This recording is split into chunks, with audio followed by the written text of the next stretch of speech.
સમાચારો વચ્ચે મહત્વના સમાચાર સામે આવી રહ્યા છે। રાજકોટથી જણાવી દે, રાજકોટમાં ગરમીનો પારો ખૂબ જ વધી ગયો છે,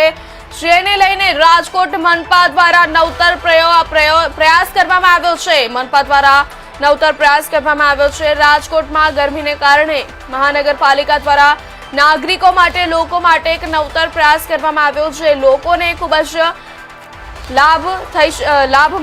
લોકો લાભ તેનો લઈ રહ્યા છે। જણાવી દે, રાજકોટમાં ગરમીથી બચાવવા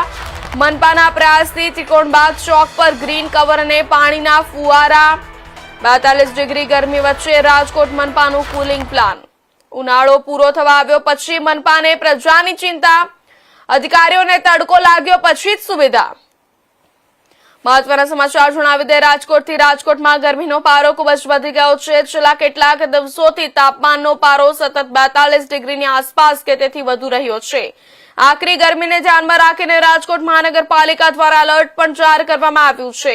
ત્યારે મનપા દ્વારા કાળઝાળ ગરમીમાં લોકોને ઠંડક આપવા માટે નવતર પ્રયોગ હાથ ધરવામાં આવ્યો છે, જેમાં ત્રિકોણબાગ ચોકમાં વાહન ચાલકો અને બસની રાહ જોતા મુસાફરો ઉભા રહે છે। ત્યાં ઉપર 50 બાય 60ની સાઇઝનું વિશાળ ગ્રીન કવર કરાયું છે।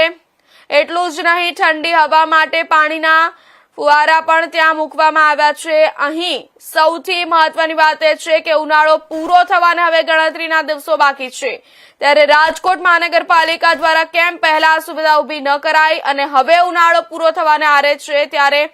પ્રજાની તકલીફ રાજકોટ મનપાને દેખાઈ।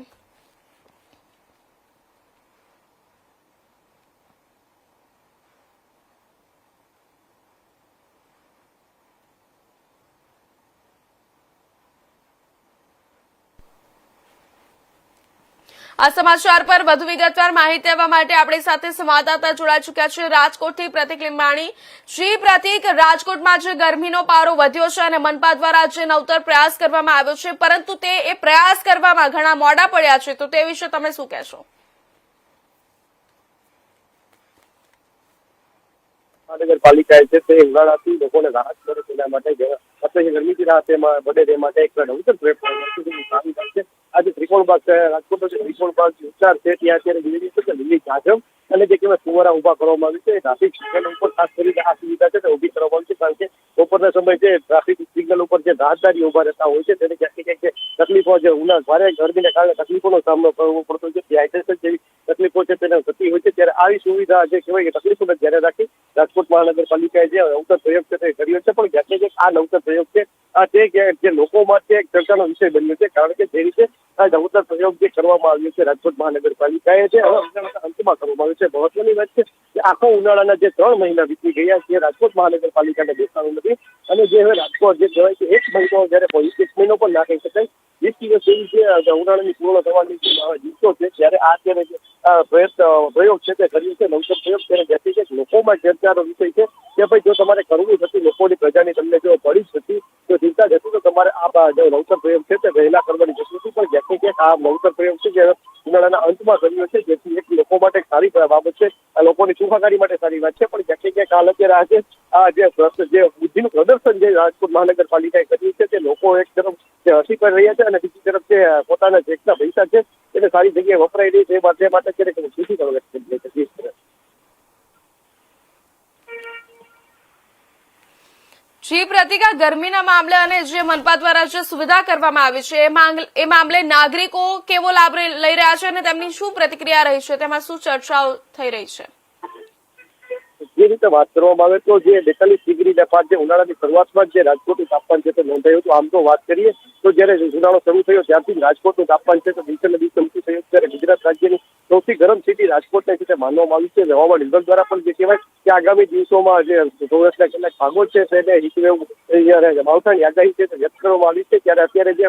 માવઠાની જે આગાહી અને હીટવેવની જે આગાહી હતી તેના સંદર્ભે કે રાજકોટનું તાપમાન છે તે દિવસે ને દિવસે ગગડી રહ્યું હતું, પારો છે તે 42 થી 43 ડિગ્રીના પાર થતો હતો। ત્યારે આવી પરિસ્થિતિમાં અત્યારે લોકો છે તે પણ ડ્રાઈવમાં પોકારી ઉઠ્યા હતા, પણ લોકો ક્યાંક જે અત્યારે આ છાંયડો કર્યો છે તો રાજકોટના એક જ વિસ્તારમાં જે છાંયડો છે ત્રિકોણબાગ ખાતે કરવામાં આવ્યો છે, તે આ ચર્ચાનો વિષય બન્યો છે। અને લોકો પણ અત્યારે હાલ રાજકોટ મહાનગરપાલિકા સામે સવાલો ઉભા કરી રહ્યા છે કે જે રીતે તમે આજે છાંયડો કર્યો છે, બધા સિગ્નલો ઉપર રાજકોટના શહેર જેટલા સિગ્નલો આવેલા છે, રાજમાર્ગો છે ત્યાં કરવામાં આવે, કારણ કે ગરમી જે ત્રિકોણબાગ વિસ્તારમાં નથી પડતી। આખા રાજકોટમાં જેટલી ગરમીનો પારો છે 42 થી 45 ડિગ્રી પાર પડે છે ત્યારે આવી પરિસ્થિતિમાં લોકોની પ્રજા અને પ્રજાની સુખાકારી માટે અત્યારે તમારે જે શિક્ષણ ટ્રાફિક સિગ્નલો છે મોટા છે ત્યાં પણ સાઈડો કરવો જોઈએ અને જાહેર માર્ગોના જે ચોકો આવે છે ત્યાં પણ જે કહેવાય કે સાઈડો કરવો જોઈએ પણ રાજકોટ મહાનગરપાલિકાને ફક્ત ને ફક્ત કહેવાય દેખાવ કામગીરી માટે અત્યારે જે ટ્રાફિક છે ત્રિકોણબાગનું સિગ્નલ છે ત્યાં સાઈડો ઉભો કરવો જોઈએ. જી પ્રતિક, જે હમણાં ગરમી વધી છે રાજકોટમાં, તે એને લઈને જે હોસ્પિટલમાં કેવો માહોલ છે, ડિહાઇડ્રેશન અને લૂના કેસોમાં કેવો વધારો થઈ રહ્યો છે અને હાલ કેટલા બેડ વધી રહ્યા છે દિવસે, શું આવે છે રિપોર્ટ? જે રીતે વાત કરવામાં આવે તો અત્યારે ઉનાળાની સિઝન કહેવાય છે જે ગરમીથી પારો વધ્યો હતો તેના હિસાબે રાજકોટ મહાનગરપાલિકાએ તો સ્થિતિ જાહેર કરી હતી કે લોકોને જે કહેવાય બપોરના સમયે 1 થી 5 બહાર ન નીકળવું, સાથે સગર્ભા માતા, વૃદ્ધો અને જે કહેવાય કે જે બાળકો હોય છે તેને પણ બહાર ન નીકળવું અને જે કહેવાય કે જે લોકો બહાર નીકળતા હોય છે તેને ટોપી એને જે કહેવાય કે આખા વસ્ત્રો કોટનના પહેરવા અને જે કહેવાય પ્રવાહી અને હળવો ખોરાક લેવો તેવી સ્થિતિ જાહેર કરવામાં આવી અને રાજકોટ મહાનગરપાલિકા અને સિવિલ તંત્ર જે સિવિલ તંત્ર દ્વારા 90 બેડની એક કહેવાય કે 30 બેડની એક વોર્ડ ઉભો કરવામાં આવ્યો હતો. તેમાં ડોક્ટર અને પેરામેડિકલની સ્ટાફ તૈનાત રાખવામાં આવી હતી અને ઘણા જે કહેવાય હીટવેવ અને સ્ટ્રોકના જે પ્રશ્નો હતા તેની સામે પણ આવ્યા હતા, જે કેસો પણ સામે આવ્યા છે તેને પહોંચી વળવા માટે ત્યાં ડોક્ટરની ટીમ તૈનાત રાખવામાં આવી છે અને હાલ અત્યાર સુધી કોઈ ગંભીર બનાવ સામે નથી આવ્યો કે ડિહાઇડ્રેશન સ્ટ્રોકના કારણે કોઈ પ્રજાને નુકસાન થયું તેવું સામે નથી આવ્યું પણ ક્યાંક ક્યાંક આ જે પરિસ્થિતિને પહોંચી વળવા રાજકોટ સિવિલ તંત્ર છે તે પૂજે.